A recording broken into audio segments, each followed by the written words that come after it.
Je vais te parler des écouteurs AirTube. Ouais, ces petits écouteurs, c'est des écouteurs 2.0. Est-ce que c'est la peine que je te parle des oreillettes Bluetooth, des AirPods, que beaucoup utilisent aujourd'hui?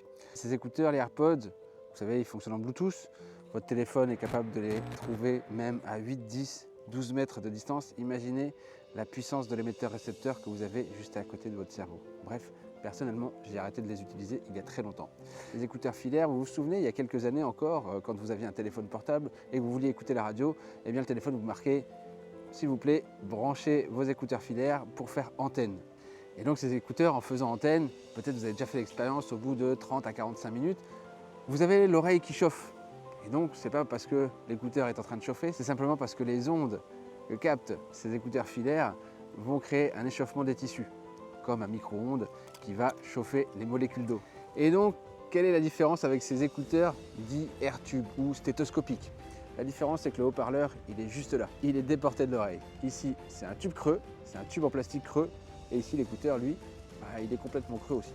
Donc, vous avez une cavité sonore qui va permettre de garder un maximum de qualité au niveau du son. Et le haut-parleur qui est juste là. Et c'est exactement pareil pour le casque. Les haut-parleurs sont ici. Ici, ce sont des tubes creux. Et ici, vous n'avez que du plastique avec une qualité sonore et une qualité de son incroyable. Le dernier atout de ces casques, c'est que au niveau de leur câblage, ce sont des câblages blindés qui permettent là aussi d'éviter l'effet d'antenne. Ils existent avec une prise jack, une prise USB-C et même en Lightning pour les iPhones. Si tu veux en savoir plus sur ces casques dits stéthoscopiques, ces casques AirTube, rends-toi sur le site d'Inaltera, un article de blog y a été spécialement consacré.